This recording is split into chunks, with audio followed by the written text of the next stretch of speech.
It looks like we got some side-eye action going on here, y'all.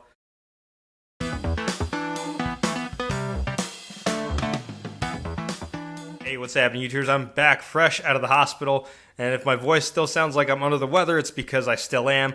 But anyways, we're back with a brand new action figure review, and today we have the brand new McFarlane Toys DC Multiverse Future State Superman based on his appearance in Worlds of War. Now, when I say brand new, like literally this figure was just announced less than 2 weeks ago. McFarlane Toy Shop had it in stock, and they were to ship it here pretty fast. But without further ado, like we always do, let's get started with the box art first. So it's your standard DC Multiverse box you're used to seeing from McFarlane Toys. Then on the side it says Superman, based on his appearance on DC Future State, the McFarlane Toys DC Multiverse logo on the top, McFarlane Toys logo on the bottom, and then on the back the full image artwork of the figure. Let's see if it actually looks like that out of the box.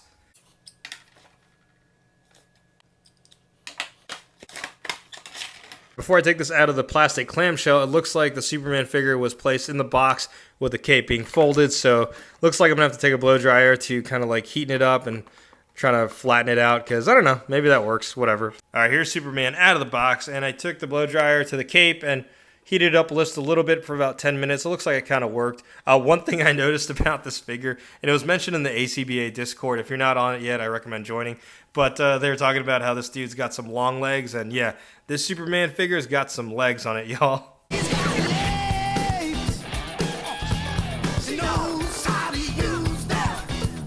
Let's take a look at his accessories first. So he comes with that DC base plate that we always see with the figures. Then he comes with two accessory weapons. We have a shield right here that has a Superman logo, and then you see his axe. And the interesting thing about this axe, if you notice on one side, has like these little blades sticking out of it, and the other side is kind of like this, but that's pretty interesting. Of course, like with all DC Multiverse figures from McFarlane Toys, you also get a trading card, and then on the back is a little data file. Feel free to pause it if you want to go ahead and read it. Now let's take a look at the figure itself, and like we always do, we'll get started with the head sculpt, and it looks like we got some side-eye action going on here, y'all. But that's fine, though, because I was a huge fan of the head sculpt when I first saw this announced. I say that like it was months ago, but this was just announced literally like less than 2 weeks ago. But that head sculpt looks pretty nice. He has the 5 o'clock shadow right there, like the grittiness on his face. This looks pretty interesting. And if we look even closer here, you can see like the color in the hair, too. He's got like the gray right there, kind of like the peppered look. So the sculpting of the hair and the painting as well is pretty well done, in my opinion. It looks like it's missing a little bit of paint applications right here for a shadow, because you see the sculpting of his beard is just missing a little bit of that paint application. And like I mentioned, there is a little bit of a side eye going on, but at least it's not extreme like we've seen before, where it's like looking all the way to the side. All right, now let's take a look at the figure itself. And when you look at this figure, it kind of has like the 300 vibes, or like Gladiator vibes, like Gladiator Hulk vibes even.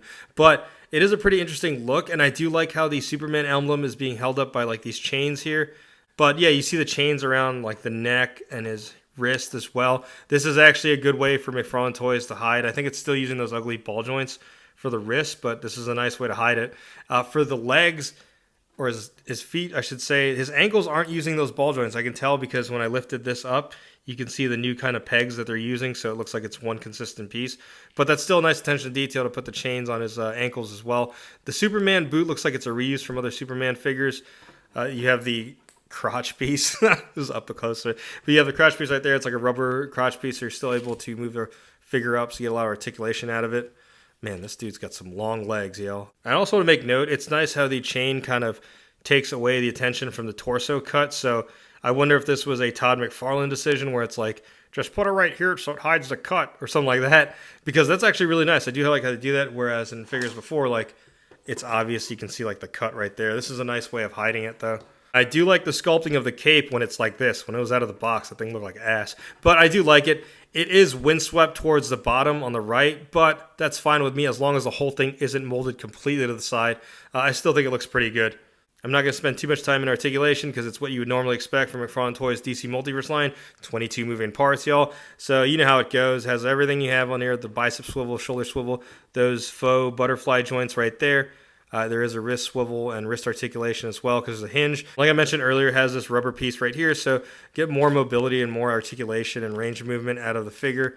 I did want to check the diaphragm cut though, so going forward, still not really any range going forward. Going backwards though, like you've seen me mention before from all our reviews, fucking skydiving poses work well. All right, now I'm just going to jump right into size comparisons. And first size comparison, here he is sitting next to the Action Comics 1000 Superman and the Todd McFarlane design Wonder Woman. Now, when I'm looking at this side by side, let me know in the comments below if y'all can kind of clarify it for me. Is it because it's in the 7-inch scale that I'm noticing this, though, as a trend, like these figures, like the long legs?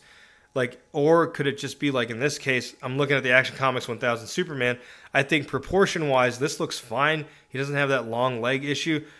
I think it could just be that this figure could have used a little bit bigger torso or mid-range area, because I'm sorry I keep mentioning it. Dude's got legs, but I'm wondering if that's the case, or it's just because he's trying to scale it to make sure it is 7 inches that he has to make the legs that long. I don't know. Let me know in the comments below what you all think. All right, next size comparison. Here he is sitting next to more Superman figures from McFarlane Toys.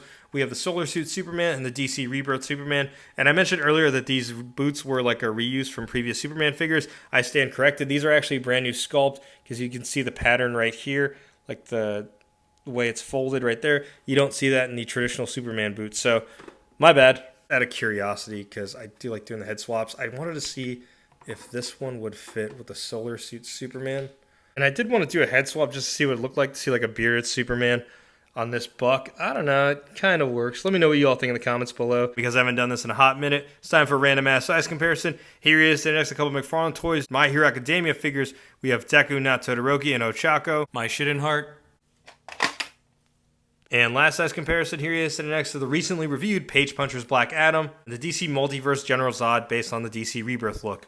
Alright, so my real thoughts on the figures, I think it's a good figure. You know, apart from the jokes, about the long legs, it does have, like, noticeably long legs, but in some poses you can hide it. It does come with 2 accessory weapons, which is good plus, because recently there's been a lot of McFarlane Toys figures that come out that don't have many accessories or no accessories at all. But overall, I think this came out well. I think the accessories look dope. I think the sculpting of that face looks amazing also. Like the detailing, the paint application on the hair as well was perfect in my opinion.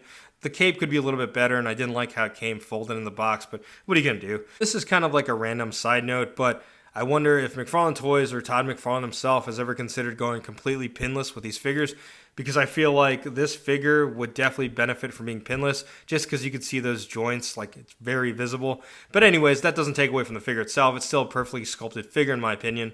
And also, it kind of gives that Leonidas 300 vibe, which I like. I wish I still had my Diamond Select Gladiator Hulk. I would have done some dope photos with this Superman and that Hulk. One thing I will say though about McFarlane Toys in general, I do like that this like what they have built in, where like they'll announce a figure and it's not that far from release date. Like this figure I said was announced less than 2 weeks ago, and it's readily available in McFarlane Toy Shop. Or any other figure for that fact of the matter in the DC Multiverse line.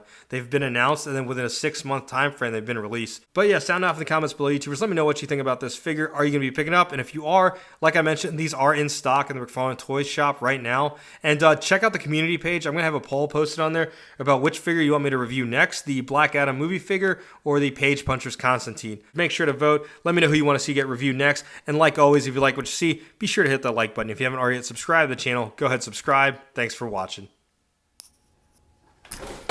God damn it. Oh, good. It's on video. Blooper.